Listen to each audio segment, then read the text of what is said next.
Take your diaries and get a pencil and write in there that you have just witnessed what is probably Paul Heyman's first Monday Night Raw. Now, we don't know for sure, and he already had his fingerprints over some episodes we've done in the past, but everyone out there is saying, and I think given the show itself, we are safe to say we are in a brand new era for WWE, and if this is anything to go on, color me excited. My name is Simon Miller, you are watching WhatCulture Wrestling. Let's just get on with it. We got a lot to talk about, and let's up those downs for Monday Night Raw. Subscribe.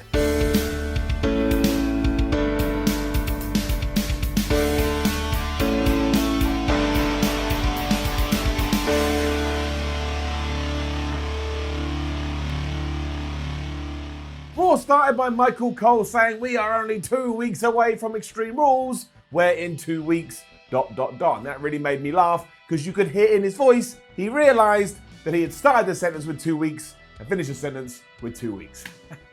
However, when the show got rolling properly, we were actually given a match. There was no talking, no elongated segment, none of that whole, oh, here's the structure of the entire show. Within the first 5 minutes, it was Braun Strowman versus Bobby Lashley in a Falls Count Anywhere encounter, and it was absolutely badass. Give it up. Not only were they whipping each other anyway as they fought out into the crowd, but someone, Paul Heyman, somewhere in his new position clearly went, let's allow them to have some fun. And have some fun we did. After they had made their way into the audience, who did start to chant, "You suck" at Bobby Lashley, which also made me giggle, because everybody doing that had a huge smile on their face. It's not really how you tell somebody else you hate them. Braun Strowman drove Bobby Lashley through the Raw set, and it blew up. And I mean that literally. There was sparks, there was noises, there was explosions. Corey Graves even said, holy shit. And yeah, it was a bit like a teenage boy in their dark bedroom while they're listening to Papa Roach, but don't worry about that. Within context,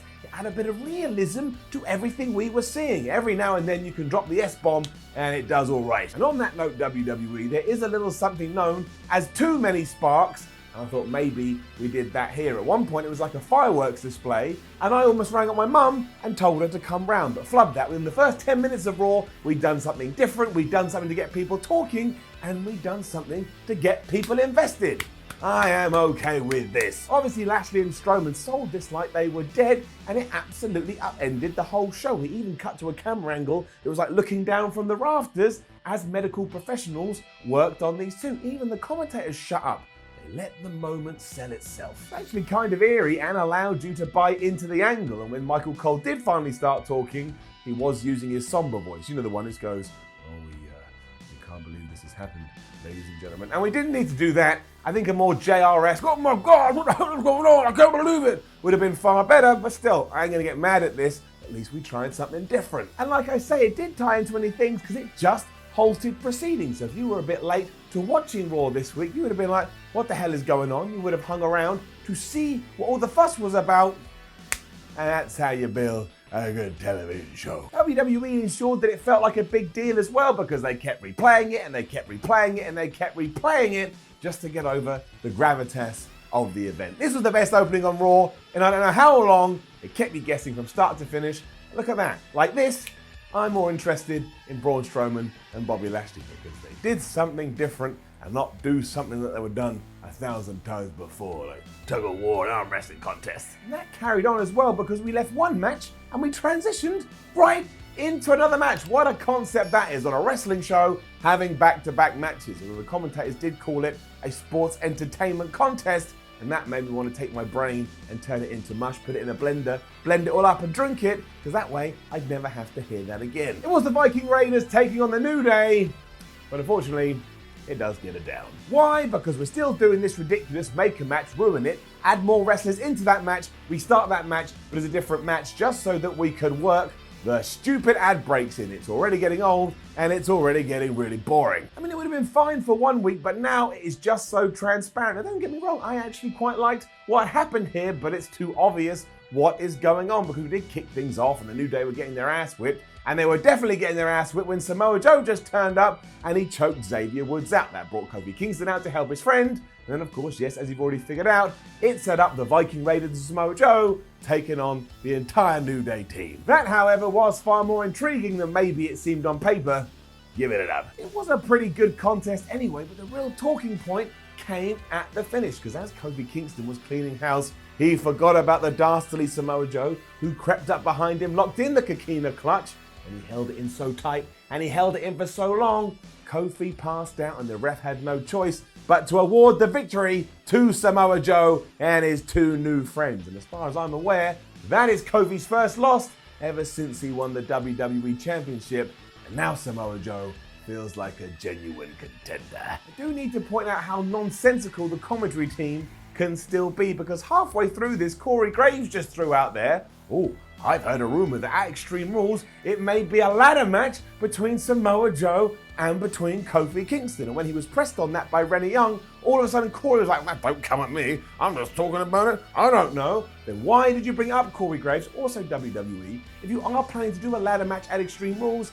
That just makes no sense. Why would Samoa Joe agree to that? Why would Samoa Joe, in the land of storytelling and kayfabe, go, "I just beat the WWE champion by choking them out, put me in a ladder match"? That doesn't add up. That's just doing a stipulation because we have a pay-per-view called Extreme Rules, and you go, "Well, we need to put some kind of stipulation in there." Also, don't start a story from the commentary team based on absolutely nothing, based on a rumor. Down. It was then time for the most consistent angle in all of WWE, which is the 24/7 championship. Give it up. The best part was, earlier in the day, I'd seen Renee Michelle tweet out that she was happy she made up with her husband Drake Maverick and was even more excited to go on her honeymoon. I don't think that was true, because after Drake had blindfolded her to go, "Haha, surprise," she found out they had gone to Monday Night Raw. She wasn't happy, she was pissed off. Drake tried to make amends by introducing her to Dana Brooke, but he'd already shot himself in the foot. Renee demanded that he either picked her or this championship, and for the time being he did pick her. When R-Truth popped up to goad him into some shenanigans, you could just tell what was going to happen later. AJ Styles and Gallows and Anderson were then backstage having a chat and also putting their wives on the line depending on what happened in match results. Yep, Styles reminded them that they'd lost last week, and then they reminded him that he only just beat Ricochet, which was a very strange comeback because Styles was victorious. Anderson, however, was so convinced that AJ Styles wouldn't be able to win the United States Championship from Rick, he said that if he did, he would put his hot Asian wife up for grabs. Before Styles left the room, he said he'll take that bet, which means, I guess, in some kind of crazy reality, Carl Anderson's wife is on the line in a match. Hope somebody told her. There you go, a very new, dark direction for Monday Night Raw. It was then meant to be Cesaro versus No Way Jose. I don't know, man. This was a really weird experience for me. I guess because I knew that behind the scenes, Paul Heyman was pulling the strings a little bit more. But maybe this would be like a coming out party for No Way Jose, and we could push him and renew the character. But we didn't do that. And when we didn't, I got a bit sad. Down. Truth was in the conga line dancing away and having a great time, which he also did with Renee Michelle and Drake Maverick, who was sat at ringside, but it was also really dumb because the chasing pack realized this and they went after R-Truth. That just meant though that Cesaro gave No Way Jose a neutralizer on the outside of the ring, and that was that. I mean, what happened to this whole Bobby Roode, EC3, Cesaro team that was teased on main event? I mean, I don't know why I'm putting any stock in main event, but I thought that seemed quite exciting. It seemed quite fun. And I had to go high voice and nothing else to show for it. Charlie Caruso did then introduce us to our brand new team on the main roster, and can you believe it? It's NXT champions, the Street Profits, and I'm alright with that. Up. You do actually have to do something with them though, WWE. Look what you did with the Viking Raiders, and then look what you did with the AOP, and do the opposite, or if you need me to be a bit more straight down the canon, just do anything. Just put them on TV. They're very entertaining. It was then our daily dose of Shane McMahon, and look, it's just a fact. I don't want it to be a fact, but it's a fact. I'm biased, I'm shallow, whatever you want to say. If you put Undertaker in these segments, it just makes them better. However, remember what I said last week, Shane McMahon. If you go to Extreme Rules and get any kind of victory, I will unleash this power. Let's get it up. Now, don't get me wrong, to reiterate, this is just because I enjoy seeing the dead man on my television screen. Everything before this was just the same old nonsense. Shane McMahon was talking for about 72 years, then Drew McIntyre was doing, I don't care, I'll beat anyone, which is great, because Drew sounds like he means it, but we're getting to that point, Bray Wyatt territory. You say all this stuff, Drew, but then you never back it up in the ring, so eventually I'm like, I could beat your ass, Drew McIntyre. You don't do nothing. But after they did call out Taker, he arrived and the fans were going crazy, and it makes you feel good, it makes me feel good, it makes everybody feel good. And he let us know in no uncertain terms that Roman Reigns didn't ask me to do this. And the reason he had injected himself into this feud was because I want to collect your wayward souls. Just gonna say this, Undertaker, there's far better things to collect. Stamps. Stamps are really easy, and you don't need to suck, I don't even want to be, the life out of another human being. I don't even know what collecting a soul is. Before this as well, we also had The Miz saying that he was going to make Elias an out-of-work musician, which wasn't very nice, and predicted that maybe The Undertaker would show up. How did The Miz know? He must have read the script. Lacey Evans and Baron Corbin were then backstage talking, and it was like no conversation I have ever heard or seen in my entire life. Lacey Evans was putting up makeup with her back to the camera as Baron Corbin leant on a crate and talked directly into the camera as if he was in some kind of play. This was honestly like the start of an 80s comedy, and it wouldn't have surprised me if we had a freeze frame, a record scratch, and then Baron Corbin had gone, "Yep, that's me. I bet you're wondering how I got here." Corbin wanted to know why Seth Rollins would throw away everything just for a fling, whereas Lacey Evans has said she had seen Seth's wandering eyes, and we all know what that means. However, she also said, the man is more than a persona at this point. It's basically become a movement, and now she's put all her faith in Seth himself, and soon he will realize that he should have never put his faith and trust in the man. Lacey. Hello, my name is Simon Miller, and welcome to another episode of Nobody Talks Like That. Look, Lacey Evans, you've got that great southern accent that everybody likes, but you've got to make sure the words coming out of your mouth actually make sense. Here it just sounded like you took 4 different sentences, pushed them all together, jumbled them up in the bag, and then read whatever fell on the floor. You got to make sense, because Lacey Evans, nobody talks like that. I'll see you soon. This did transition into Evans versus Natalya, which did have quite a nice ending, with Baron Corbin tripped Natty up, which allowed Lacey Evans to win. So at least they're going whole hog with this. However, I just can't find any reason to invest myself in Lacey Evans or invest myself in Baron Corbin.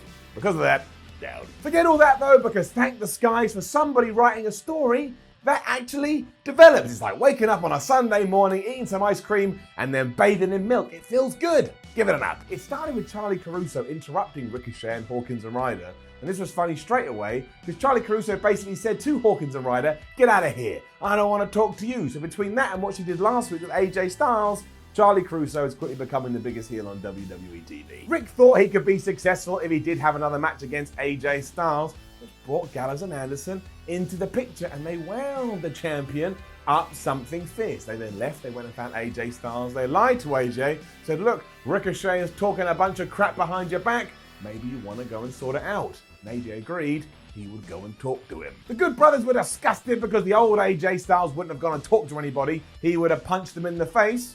So when AJ did find Ricochet and, said, "Stop talking like that," and Ricochet was like, "I didn't talk like nothing," AJ Styles slapped him right around the face. Then Ricochet went and he slapped AJ Styles right around the face, and that's going to be our main event later, and you can just see the seeds being sprinkled onto the Garden of Fun. You're also more within your rights to say that AJ does give in to peer pressure very easily. It's like the 3rd time he's done it in his WWE run, but it was still damn good. I cannot in any good conscience give these ridiculous 2 out of 3 Falls matches that we keep getting anything but a down no, because they are absolutely stupid. The Miz and Elias were having one here, despite no reason for it to exist, all so that we can serve the great master, the grand master that is the commercial break. Also, how many of these have we had recently? I'm going to go with 67,522. So like I say, down. It got even worse here as we've gone through the first 2 falls in around about 90 seconds. At the start of the thing, the Miz just walked over to Elias and gave him a skull-crushing finale to go 1-0 up. And then around about 60 seconds later, Elias gave him the drift away and it was 1-1. And you know what we did then? We went to commercial break so we could reset